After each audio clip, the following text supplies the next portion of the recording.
Hay un susurro que ignoras, un temblor bajo la superficie de tu rutina. Lo sientes en los momentos de silencio no deseado, cuando el ruido del mundo se apaga y el ruido de tu propia alma se vuelve ensordecedor. Es la premonición de un destino, la sombra de una consecuencia que avanza lenta e inexorablemente hacia ti. El título de nuestro encuentro de hoy no es una pregunta, es una afirmación. Tu vicio te llevará a un lugar. Y mi propósito aquí, hoy, no es ofrecerte un consuelo superficial. Es encender una luz en ese pasillo oscuro que has estado recorriendo, para que veas, quizás por primera vez, la puerta que se encuentra al final de él. Cuando hablo de vicio, te pido que expandas tu mente más allá de las imágenes obvias de jeringas y botellas. Esas son solo las manifestaciones más burdas de una enfermedad mucho más profunda. La Biblia, la palabra infalible de Dios, nos enseña que un vicio es cualquier cosa que se sienta en el trono de tu corazón que pertenece solamente a Dios. Puede ser el vicio de la aprobación ajena, que te hace vender tu alma por un cumplido. Puede ser el vicio de la comodidad, que te paraliza en una mediocridad temerosa, lejos de cualquier llamado divino. Puede ser el vicio de la pornografía, que promete intimidad y entrega solo degradación y soledad. Puede ser el vicio de la amargura, que te hace beber diariamente el veneno del resentimiento, esperando que el otro muera. Puede ser el vicio del orgullo, de la autojustificación, que te ciega a tu propia miseria espiritual mientras señalas con el dedo la miseria de los demás. No te equivoques. Todo ser humano que respira, desde la caída de Adán, nace con una predisposición a la idolatría, al vicio. Es nuestra condición natural. Somos creadores de ídolos. Si no adoramos al Dios verdadero, encontraremos un sustituto. Y todo sustituto, todo ídolo, todo vicio, es un tirano. Comienza como un siervo, ofreciendo placer, alivio o identidad. Pero, inevitablemente, se convierte en un amo. Y un amo cruel. La palabra de Dios es clara como el cristal en Romanos, capítulo 6, versículo 16. ¿No sabéis que si os sometéis a alguien como esclavos para obedecerle, sois esclavos de aquel a quien obedecéis, sea del pecado para muerte, o sea de la obediencia para justicia? No tienes el control. Esa es la primera y más aterradora verdad que necesitas confrontar. La sensación de que puedo parar cuando quiera es la melodía que tu carcelero silba para mantenerte calmado dentro de la celda. No eres libre. Eres un esclavo. Y todo camino de esclavitud tiene un destino final. Hoy, no vamos a hablar de psicología popular o de estrategias de autoayuda de 5 pasos. Vamos a abrir las escrituras y dejar que la luz dura y purificadora de la verdad exponga la naturaleza exacta de tu cadena y el destino final de tu viaje. Sé que esto puede generar miedo. El temor es, a menudo, el principio de la sabiduría. Pero te pido que te quedes conmigo. Te pido que enfrentes esto. Porque la ignorancia no te salvará del destino, solo garantizará que llegues allí con los ojos cerrados. Y te pido que hagas algo ahora, un acto de intención. Suscríbete a este canal porque esta no es solo una plataforma de contenido, es un compromiso que haces contigo mismo de dejar de huir de la verdad. Suscríbete porque aquí, miraremos al abismo, no para perdernos en él, sino para entender por qué necesitamos desesperadamente la única luz que puede rescatarnos de allí. Tu cadena no está hecha de hierro, sino de algo mucho más fuerte, de engaño. Y en el próximo bloque, vamos a diseccionar la anatomía de esa cadena. Vamos a entender la naturaleza exacta de la esclavitud espiritual que la Biblia describe. Y descubrirás que la puerta de tu celda nunca estuvo cerrada con llave por fuera. La verdad es mucho más perturbadora. En el bloque anterior, establecimos una verdad fundamental e incómoda. El vicio es esclavitud. No es una debilidad, no es un mal hábito, es una servidumbre espiritual. Ahora, necesitamos profundizar nuestra comprensión de esta esclavitud, porque la estrategia de nuestro enemigo, Satanás, es mantenernos ignorantes sobre la naturaleza de nuestra propia prisión. Como el apóstol Pablo advierte en 2 de Corintios, capítulo 2, no debemos ignorar sus maquinaciones, sus estrategias. Y su estrategia más eficaz es la ilusión de libertad. El vicio nunca se presenta como una cadena. Se presenta como una llave. Te dice, yo soy la llave para tu placer. Yo soy la llave para tu alivio del dolor. Yo soy la llave para tu aceptación social. Yo soy la llave para tu poder y control. Se vende como un libertador. El alcohol promete liberarte de la ansiedad social. La lujuria promete liberarte de la soledad. La codicia promete liberarte de la inseguridad. Es la misma mentira susurrada en el jardín del Edén: comed de este fruto y seréis como Dios. La promesa era de ascensión, de libertad divina. El resultado fue la caída, la esclavitud al pecado y a la muerte. La Biblia usa imágenes poderosas para describir esta condición. En 2 de Pedro, capítulo 2, versículo 19, leemos sobre los falsos maestros.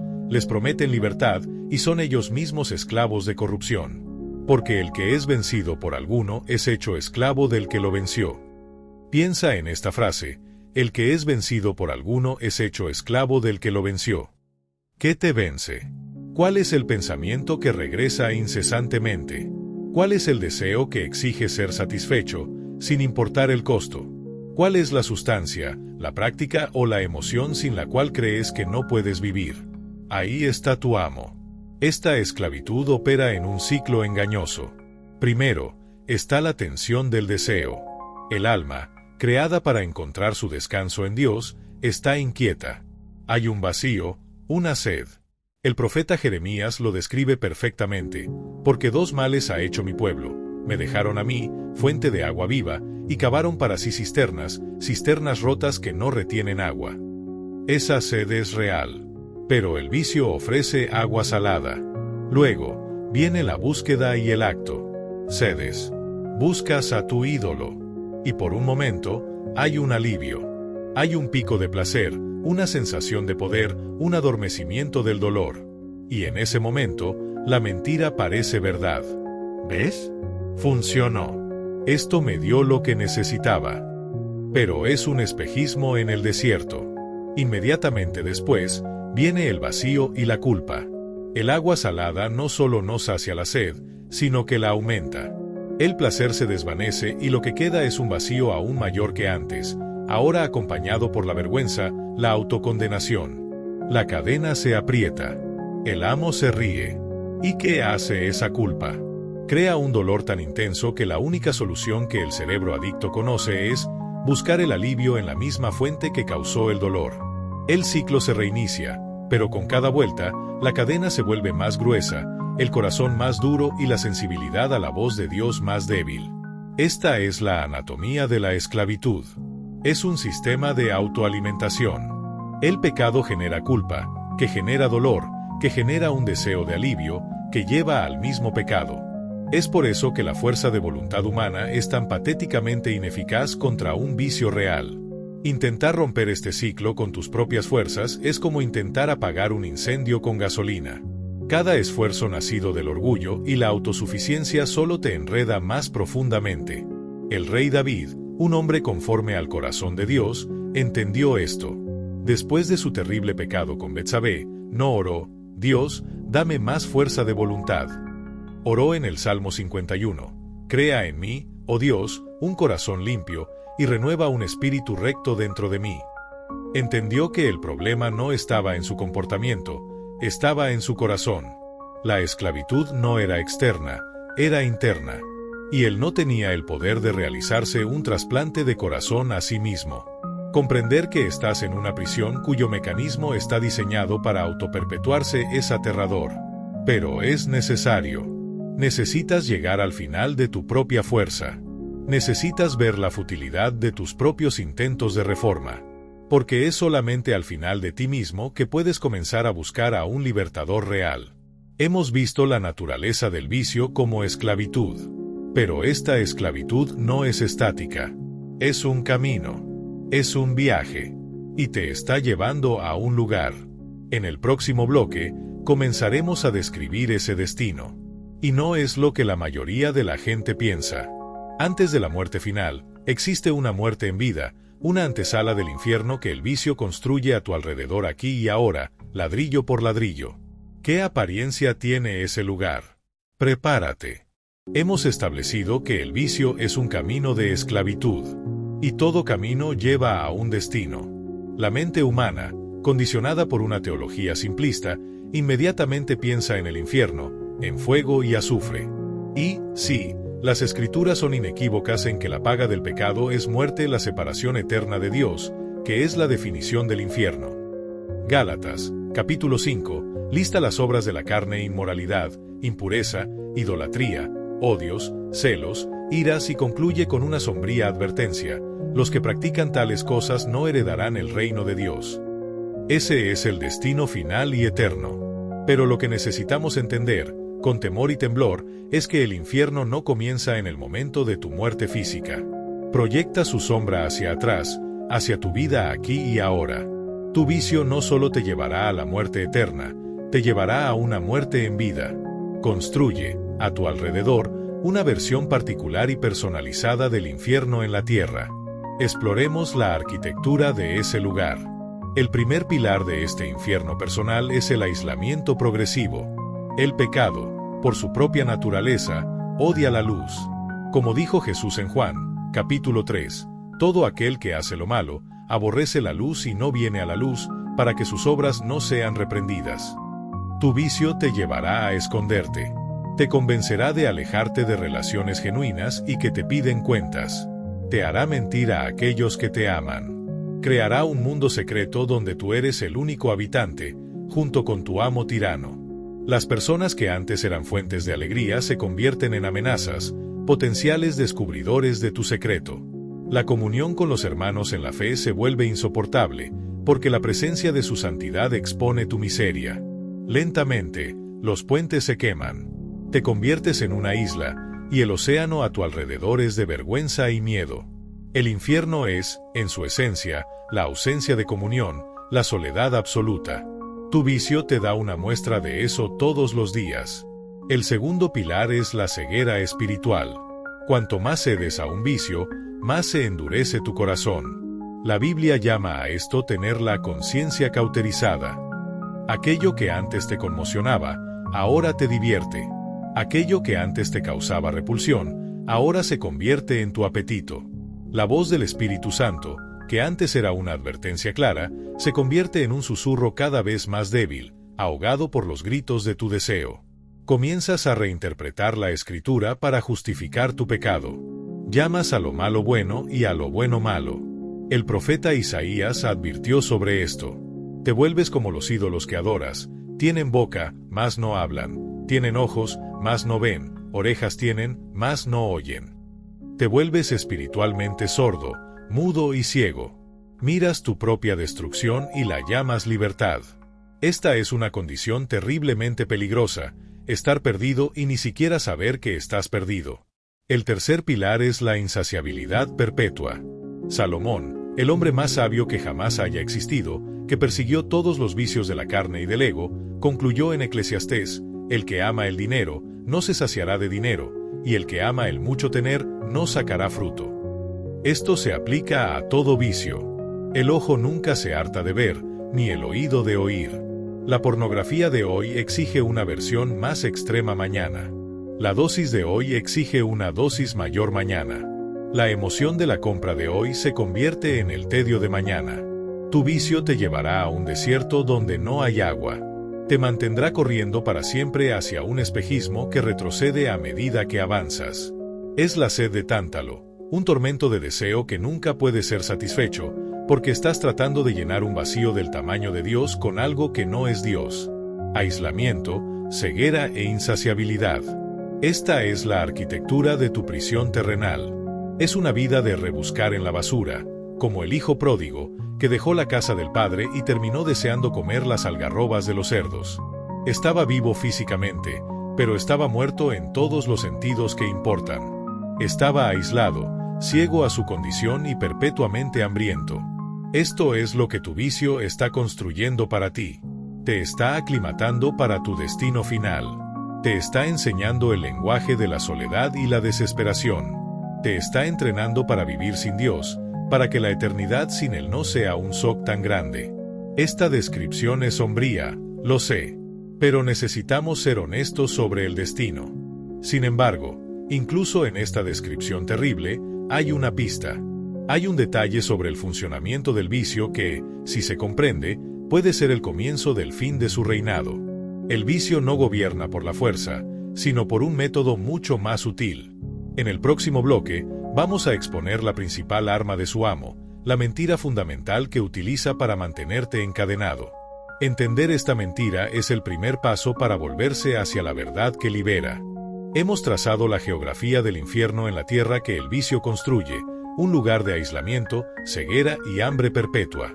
Ahora, debemos preguntarnos, ¿cómo nos mantiene en ese camino? ¿Cuál es el combustible que impulsa este viaje hacia la destrucción? La respuesta es simple y profunda. El vicio te gobierna a través de la mentira. Satanás es llamado en las Escrituras el padre de la mentira. Su poder no reside en la fuerza bruta, sino en el engaño. Y cada vicio, sin excepción, se sostiene sobre una telaraña de mentiras que te cuentas a ti mismo, mentiras susurradas por el enemigo y reforzadas por una cultura que se ha alejado de Dios. Vamos a diseccionar las 3 mentiras capitales que forman los pilares de cualquier vicio. La primera mentira capital: este pecado me traerá satisfacción. Este es el cebo en el anzuelo. Es la promesa de que el acto prohibido, el objeto idolatrado, finalmente llenará el vacío en tu corazón. La mentira promete placer, paz, significado, identidad, seguridad. La serpiente le dijo a Eva: serán abiertos vuestros ojos y seréis como Dios. La promesa era de iluminación y poder. El resultado fue vergüenza y escondite. Cada vez que cedes a tu vicio, estás creyendo esa misma mentira. Crees que la imagen lujuriosa te dará la intimidad que anhelas, cuando la Biblia dice que el verdadero gozo se encuentra en la pureza de corazón. Mateo 5, versículo 8. Crees que la botella de alcohol te dará la paz que buscas, cuando la Biblia dice que la verdadera paz, la que sobrepasa todo entendimiento, solo viene de Cristo. Filipenses 4, versículo 7. La mentira te ofrece un atajo a una promesa divina, pero todos los atajos del diablo te llevan a un precipicio. La verdad es que ningún pecado ha satisfecho jamás el alma de un hombre. Es una ley espiritual inmutable. La segunda mentira capital: este pecado es un asunto privado y no daña a nadie. Esta es la mentira que te permite compartimentar tu vida. Te convences de que lo que haces en secreto no tiene consecuencias en el mundo real. Esto es un engaño monumental. Primero, te daña a ti. Cada acto de pecado endurece tu corazón, cauteriza tu conciencia y te aleja de Dios, la fuente misma de tu vida. Segundo, inevitablemente daña a otros. Tu irritabilidad, producto de la culpa secreta, hiere a tu familia. Tu apatía espiritual, causada por tu ceguera autoimpuesta, roba a tu iglesia de los dones que Dios te dio para edificar el cuerpo de Cristo. Tu lujuria secreta objetiviza a las personas creadas a imagen de Dios, contribuyendo a una cultura de degradación. La Biblia nos enseña que somos miembros los unos de los otros. Ningún pecado es una isla. Como una piedra arrojada a un estanque, sus ondas se extienden mucho más allá de lo que puedes ver. Como dice en Números 32, versículo 23, estad seguros de que vuestro pecado os alcanzará. La tercera mentira capital: este pecado es demasiado fuerte para mí, no hay esperanza de cambio. Esta es la mentira que te mantiene en la celda incluso cuando empiezas a ver las rejas. Es la mentira de la desesperanza. Después de innumerables ciclos de pecado y arrepentimiento fallido, el enemigo susurra: ¿ves? Eres un caso perdido. Dios está harto de ti. Esta es tu identidad ahora. Eres un adicto. Eres un lujurioso. Eres un amargado. Acéptalo. Esta mentira es quizás la más diabólica de todas, porque ataca la naturaleza misma de Dios y el poder del Evangelio. Niega la promesa de 1 de Corintios, capítulo 10, versículo 13, que dice que Dios no nos dejará ser tentados más de lo que podemos resistir. Niega el poder de la sangre de Cristo para limpiar toda iniquidad. Niega la obra del Espíritu Santo, que es santificarnos y transformarnos a la imagen de Cristo. La desesperanza es la rendición. Es la bandera blanca que ondeas ante tu tirano. Satisfacción, privacidad y desesperanza. Estas 3 mentiras forman los muros de tu prisión. La primera te atrae hacia adentro, la segunda te mantiene allí en secreto, y la tercera te convence de que no hay salida. Y luchamos contra estas mentiras con la lógica, con la fuerza de voluntad, con promesas vacías, pero seguimos fallando. ¿Por qué? Porque hay una verdad, una pieza de información sobre la verdadera naturaleza de tu lucha, que lo cambia todo. Hay una razón fundamental por la que estas mentiras tienen tanto poder sobre ti. No es simplemente porque eres débil o porque el pecado es atractivo. La raíz es mucho más profunda. Y entender esta raíz es el comienzo de la verdadera libertad. Esta es la noticia que prometí. La revelación que te espera en el bloque número 5. No es una técnica, no es un truco. Es una verdad bíblica tan fundamental que, una vez que la veas, nunca volverás a mirar tu pecado de la misma manera. Y es la única clave que puede abrir la puerta de tu prisión desde adentro. Hemos llegado al punto de inflexión. Este es el momento en que la luz de la verdad bíblica va a brillar en la habitación más oscura de tu lucha. Todo lo que hemos discutido, la esclavitud, el infierno terrenal, la arquitectura de las mentiras, te ha preparado para recibir esto. Si te has quedado hasta aquí, es porque una parte de ti, el espíritu que Dios puso en ti, anhela la libertad verdadera. Y si estás listo para dar ese paso, para recibir esta verdad no solo con tu mente sino con tu corazón, te invito una vez más a hacer un acto de compromiso. Suscríbete a este canal porque al hacerlo, estás declarando que ya no te conformas con respuestas superficiales, sino que deseas la verdad profunda y transformadora de la palabra de Dios. Suscríbete porque esta verdad que estás a punto de escuchar requerirá que se te recuerde una y otra vez hasta que se convierta en el fundamento de tu nueva vida. Muy bien. Respira hondo. Aquí está la noticia que cambiará tu vida. La raíz de tu vicio no es tu amor por el pecado, es tu incredulidad en la superioridad de las promesas de Dios. Deja que eso cale hondo. Léelo de nuevo en tu mente. La batalla fundamental no ocurre en el nivel del comportamiento. Ocurre en el nivel de la fe. Cada vez que cedes a la tentación, estás haciendo una declaración de fe. Estás declarando, en ese momento, que crees que lo que el pecado te promete te dará más satisfacción, más alivio o más vida de lo que Dios te promete en ese mismo momento. Piénsalo. El vicio no es simplemente decir sí al pecado. Es, fundamentalmente, decir no a Dios. Es escuchar dos promesas, una de la serpiente y una de tu Creador, y elegir creerle a la serpiente. Eva en el jardín. Dios le prometió vida y comunión si obedecía. La serpiente le prometió divinidad y conocimiento si desobedecía. Su pecado no comenzó cuando tomó el fruto.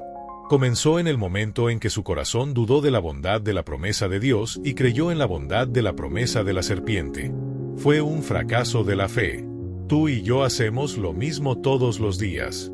Dios nos promete en el Salmo 16, en tu presencia hay plenitud de gozo, delicias a tu diestra para siempre. Pero cuando la tentación de la lujuria llega, ¿qué creemos? Creemos la mentira de que el gozo pleno está en esa imagen, en ese acto, y no en la presencia de Dios. Desconfiamos de su promesa y confiamos en la del pecado. Dios nos promete en Filipenses 4, mi Dios, pues, suplirá todo lo que os falta conforme a sus riquezas en gloria en Cristo Jesús. Pero cuando la ansiedad financiera nos golpea y nos vemos tentados a mentir, a engañar o a obsesionarnos con el trabajo, ¿qué creemos? Creemos la mentira de que nuestra seguridad reside en nuestras propias manos y en nuestro dinero, y no en las riquezas inagotables de Dios. Desconfiamos de su promesa y confiamos en el ídolo de Mamón. Dios nos promete en Romanos 8 que ninguna condenación hay para los que están en Cristo Jesús. Pero cuando fallamos y nos entregamos al vicio de la autocompasión y la vergüenza, ¿qué creemos? Creemos la mentira de que nuestro pecado es más grande que la sangre de Cristo, que nuestra identidad está definida por nuestro fracaso y no por su obra terminada. Desconfiamos de la promesa del perdón y confiamos en el sentimiento de condenación. ¿Ves el cambio radical de paradigma? La lucha contra el vicio no es principalmente una batalla de fuerza de voluntad, voy a resistir más duro. Es una batalla de fe, ¿en qué promesa voy a creer ahora mismo? Es por eso que el famoso teólogo Thomas Chalmers dijo, la única manera de despojar a un corazón de un afecto antiguo es por el poder de uno nuevo. No puedes simplemente crear un vacío. Tienes que reemplazar el amor por el pecado con un amor mayor. Tienes que reemplazar la fe en las promesas vacías del pecado con una fe robusta en las promesas infinitamente superiores de Dios. Esta verdad es increíblemente liberadora, porque traslada la batalla del campo inestable de tus emociones y tu fuerza de voluntad al campo sólido de la verdad revelada de Dios. La pregunta ya no es ¿cómo me siento?, sino ¿qué ha dicho Dios? La pregunta ya no es ¿tengo la fuerza para decir no?, sino ¿creo que lo que Dios me ofrece al decir no es infinitamente mejor que lo que el pecado me ofrece al decir sí? Esto lo cambia todo.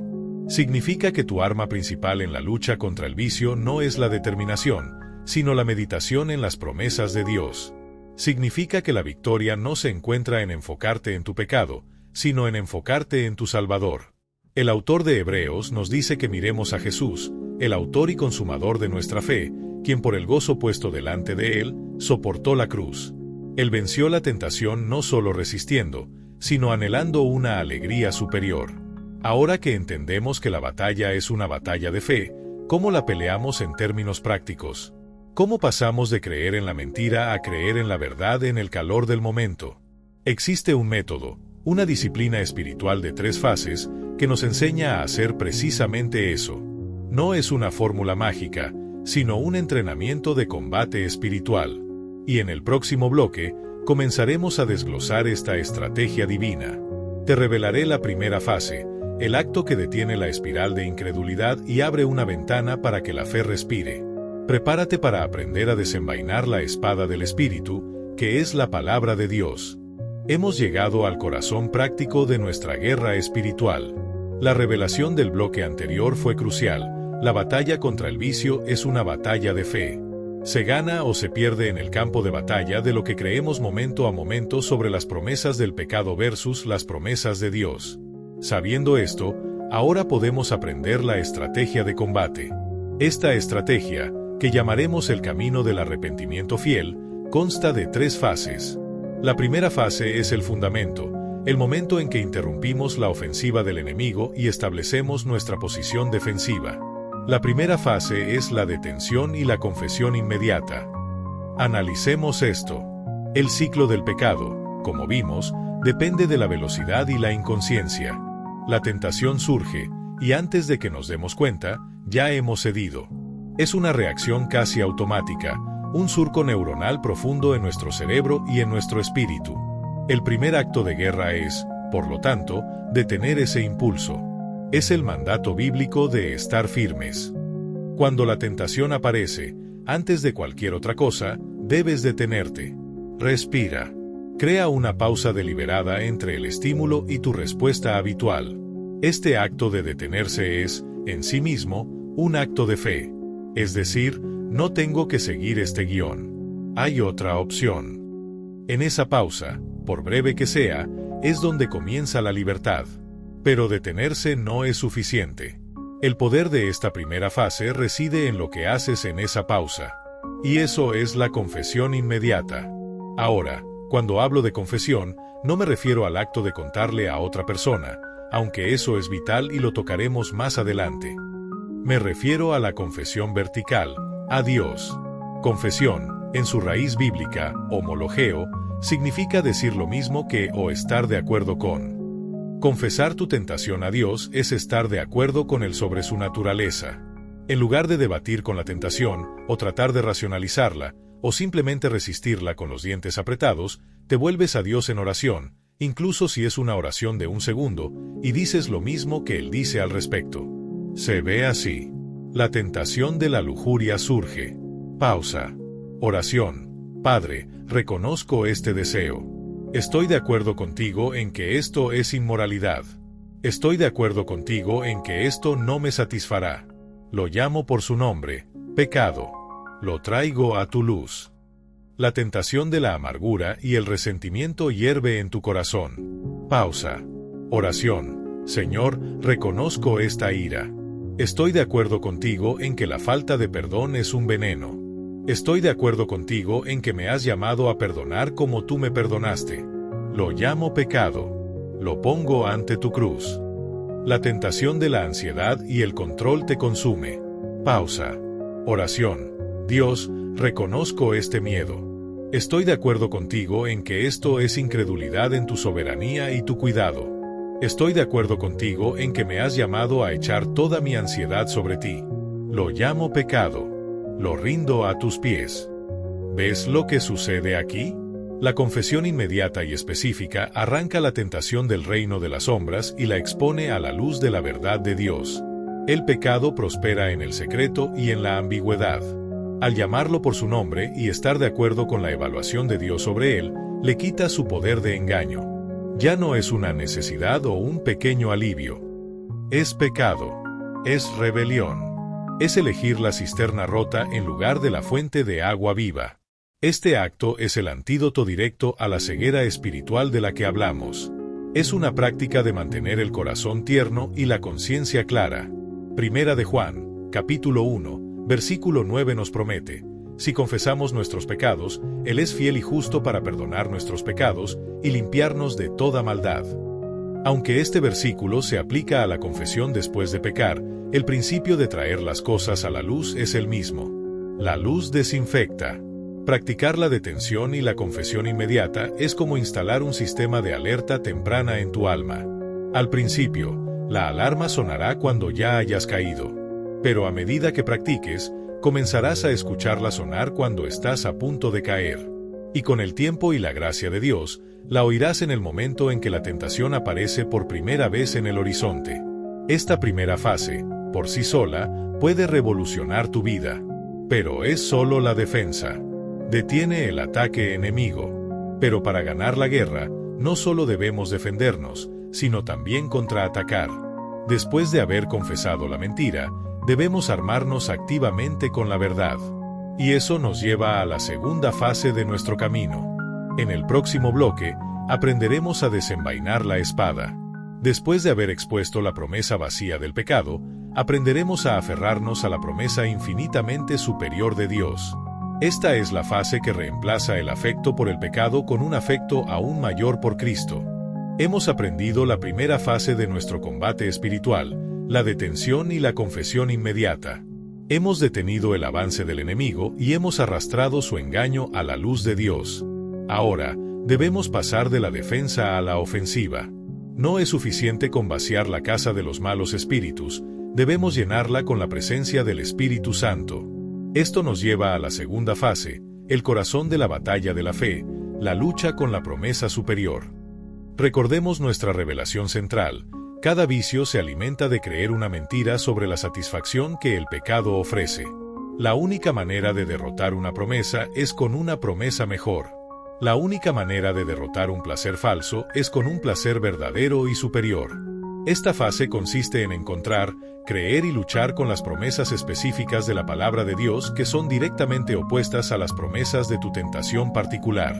Jesús modeló esto perfectamente en el desierto.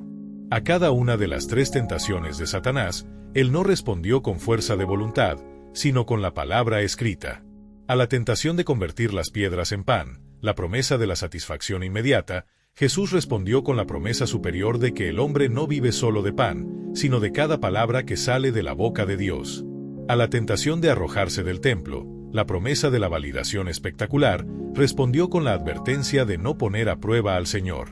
A la tentación de adorar a Satanás por los reinos del mundo, la promesa de poder y gloria, respondió con el mandato de adorar y servir solo a Dios. Él luchó contra la mentira con la verdad.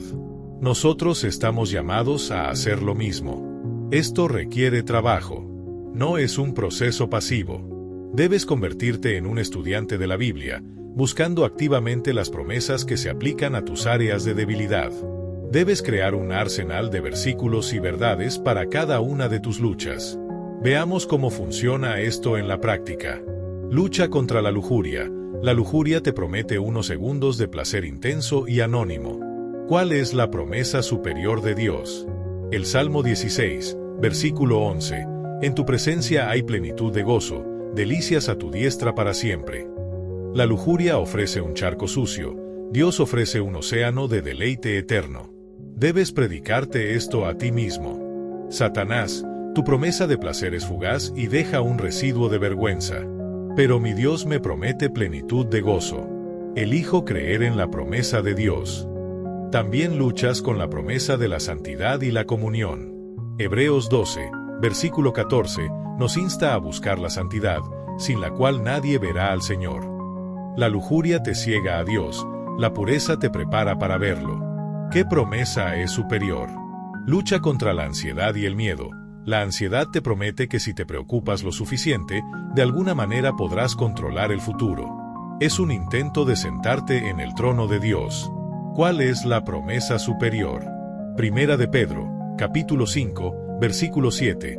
Echando toda vuestra ansiedad sobre Él, porque Él tiene cuidado de vosotros.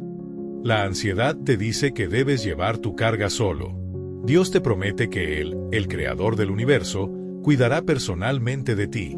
También luchas con la promesa de la soberanía de Dios en Romanos 8, versículo 28. Y sabemos que a los que aman a Dios, todas las cosas les ayudan a bien. La ansiedad ve el caos. La fe ve un propósito soberano incluso en las pruebas. ¿Qué promesa es más segura? Lucha contra la amargura y la falta de perdón. La amargura te promete una falsa sensación de justicia y poder sobre la persona que te hirió. ¿Cuál es la promesa superior? Romanos 12, versículo 19. No os venguéis vosotros mismos, amados míos, sino dejad lugar a la ira de Dios, porque escrito está, mía es la venganza, yo pagaré, dice el Señor. La amargura te pone en el asiento del juez. Dios te promete que Él es un juez perfecto y que ninguna injusticia quedará sin resolver. También luchas con la promesa de tu propio perdón en Efesios 4, versículo 32. Antes sed benignos unos con otros, misericordiosos, perdonándoos unos a otros, como Dios también os perdonó a vosotros en Cristo. Tu libertad del rencor está ligada a tu comprensión de la inmensidad del perdón que has recibido. Este proceso es una lucha activa. A veces, tendrás que repetir estas promesas en voz alta una y otra vez mientras la ola de la tentación intenta derribarte. Se trata de saturar tu mente con la verdad de Dios hasta que ahogue las mentiras del enemigo. Se trata de pedirle al Espíritu Santo que haga estas promesas reales y preciosas para tu corazón. Se trata de orar las Escrituras, convirtiendo las promesas de Dios en peticiones personales. Señor, ayúdame a creer que hay plenitud de gozo en tu presencia. Haz que esa promesa sea más atractiva para mí que la promesa de este pecado. Hemos detenido el ataque con la confesión. Hemos contraatacado con la promesa superior. Hay una fase final. Una que solidifica nuestra victoria y nos entrena para futuras batallas. Porque después de la batalla, debemos dar gracias y recordar. En el próximo bloque, exploraremos la tercera y última fase del camino del arrepentimiento fiel, el acto que transforma una victoria momentánea en un crecimiento a largo plazo y fortalece nuestra alma para la guerra continua que es la vida cristiana. Hemos viajado a través de las dos primeras fases de nuestro combate espiritual. En la primera fase, la detención y la confesión inmediata, aprendimos a detener el ciclo del pecado y a exponer la tentación a la luz de Dios. En la segunda fase, la lucha con la promesa superior, aprendimos a contraatacar, reemplazando las promesas vacías del pecado con las verdades infinitamente más satisfactorias de la palabra de Dios. Ahora, llegamos a la fase que a menudo se olvida, pero que es crucial para la perseverancia y el crecimiento a largo plazo. La tercera fase es el agradecimiento y el recuerdo deliberado. La batalla no termina cuando la tentación se disipa. La forma en que respondes en los momentos de calma después de la lucha determina en gran medida tu preparación para la próxima batalla. Satanás no se rinde fácilmente. Lucas nos dice que después de tentar a Jesús en el desierto, el diablo se apartó de él por un tiempo. Siempre regresará. Por lo tanto, debemos usar nuestros tiempos de paz para construir nuestras defensas. El primer elemento de esta fase es el agradecimiento. Inmediatamente después de haber experimentado la gracia de Dios para resistir una tentación, debes hacer una pausa y darle gracias. Padre, gracias por tu Espíritu Santo que me dio la fuerza para estar firme. Gracias por tu palabra, que fue mi espada y mi escudo. Gracias porque tus promesas son verdaderas. Gracias porque en Cristo soy más que vencedor. Toda la gloria es tuya. Este acto de agradecimiento hace varias cosas vitales. Primero, combate el orgullo. Es muy fácil, después de una victoria, sentir una oleada de autofelicitación. Lo logré. Soy más fuerte de lo que pensaba. Este es un terreno peligroso que te prepara para una caída futura. El agradecimiento te recuerda que no fue tu fuerza, sino la gracia de Dios la que te sostuvo. Te mantiene en una postura de humildad y dependencia, que es la única postura segura para un cristiano. Segundo, el agradecimiento refuerza la bondad de Dios en tu mente. Asocia la obediencia no con una ardua lucha, sino con una experiencia de la fidelidad y el poder de Dios. Estás entrenando tu corazón para amar el camino de la justicia, no solo por deber, sino por deleite. Estás construyendo un historial de la bondad de Dios en tu vida. Y eso nos lleva al segundo elemento, el recuerdo deliberado. Debes convertirte en un historiador de las liberaciones de Dios en tu vida.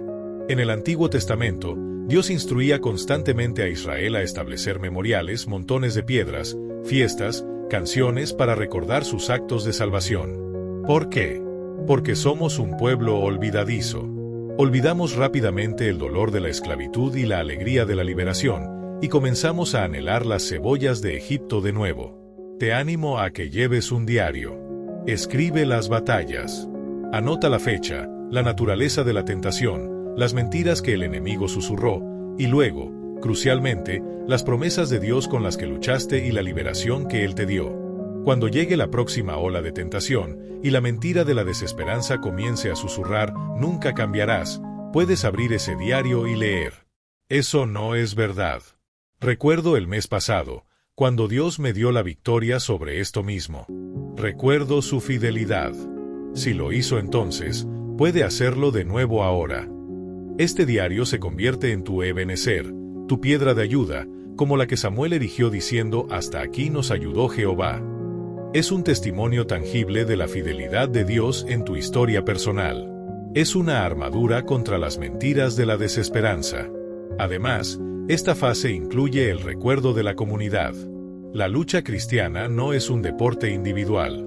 En Santiago, capítulo 5, se nos exhorta: confesaos vuestras ofensas unos a otros, y orad unos por otros, para que seáis sanados.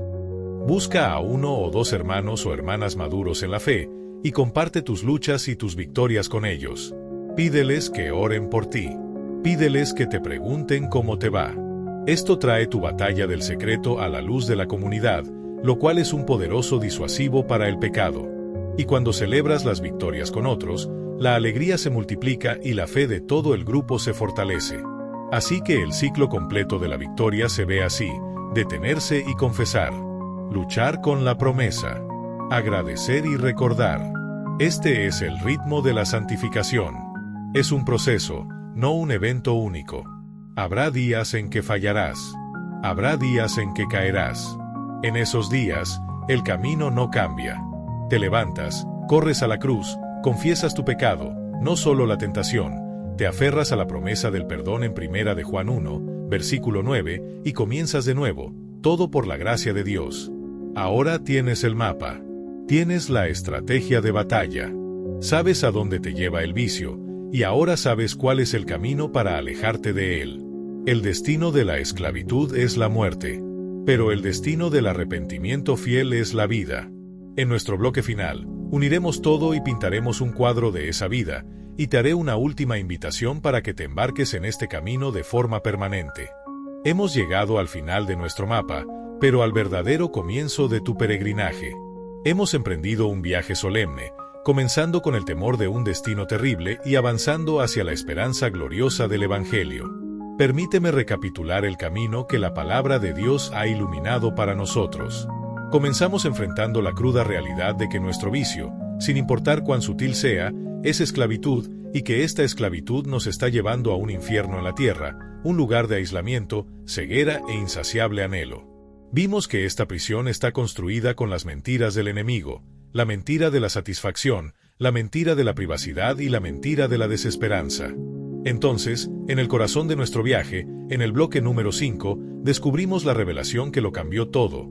La raíz de nuestra esclavitud no es simplemente un amor por el pecado, sino una incredulidad fundamental en la belleza y superioridad de las promesas de Dios. Entendimos que la guerra no es principalmente de voluntad, sino de fe. Armados con esta verdad, aprendimos la estrategia de combate divinamente inspirada, el camino del arrepentimiento fiel. En la primera fase, la detención y la confesión inmediata, aprendimos a detener el ciclo automático y a arrastrar el pecado a la luz. En la segunda fase, la lucha con la promesa superior, Aprendimos a contraatacar, usando la espada del Espíritu para reemplazar las mentiras del pecado con las verdades de Dios. Y en la tercera fase, el agradecimiento y el recuerdo deliberado, aprendimos a solidificar nuestras victorias en humildad y a construir un historial de la fidelidad de Dios para futuras batallas. Este es el camino para salvar tu vida de la muerte lenta del alma. No es una fórmula que te garantice nunca más luchar. Es un manual de guerra que te garantiza que nunca más tendrás que luchar solo o sin armas. Es el camino de la dependencia diaria y momento a momento de la gracia de Dios, el poder del Espíritu Santo y la verdad de la palabra de Dios. ¿A dónde te llevará este camino? Si el camino del vicio te lleva a la muerte, ¿a dónde te lleva el camino del arrepentimiento fiel? Te lleva a la vida. Y no solo la vida eterna en el cielo, sino la vida abundante aquí y ahora, como prometió Jesús. Te lleva a una vida de comunión genuina. Donde antes había aislamiento y secreto, ahora hay honestidad y conexión. Al caminar en la luz, como Él está en la luz, tienes comunión unos con otros, y la sangre de Jesús te limpia de todo pecado. Los muros de tu prisión personal se derrumban, y entras en la libertad y el gozo de pertenecer al cuerpo de Cristo. Te lleva a una vida de visión espiritual creciente. Donde antes había ceguera, ahora tus ojos se abren cada vez más a la belleza de Cristo y a la fealdad del pecado. Comienzas a ver el mundo como Dios lo ve. Tu corazón se vuelve más tierno a la voz del Espíritu. El gozo de la obediencia comienza a superar con creces el placer fugaz del pecado, y te lleva a una vida de satisfacción profunda. Donde antes había una sed insaciable, ahora bebes de la fuente de agua viva. Descubres, no como una teoría, sino como una realidad vivida, que Jesús es verdaderamente el pan de vida, y que aquel que viene a Él nunca tendrá hambre, y el que en Él cree no tendrá sed jamás. Esto no significa que todos tus deseos desaparezcan, sino que encuentras tu deseo fundamental y definitorio satisfecho en Él, lo que pone todos los demás deseos en su lugar correcto. Este es el destino al que Dios te llama. Un destino de comunión, visión y satisfacción en Él. El camino del vicio te lleva a un lugar. Pero por la gracia de Dios, no tiene que ser tu destino final.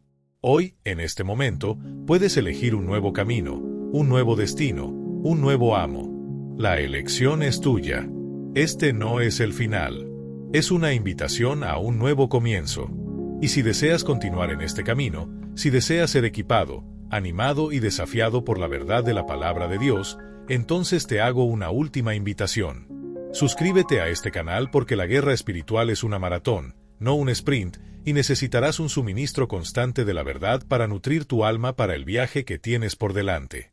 Suscríbete porque al hacerlo, estás declarando tu lealtad a un nuevo rey y tu compromiso con un nuevo camino, el camino que lleva a la vida. Gracias por caminar conmigo hasta aquí. La verdadera batalla y la verdadera alegría acaban de comenzar. Que la gracia del Señor Jesucristo, el amor de Dios y la comunión del Espíritu Santo sean contigo. Amén.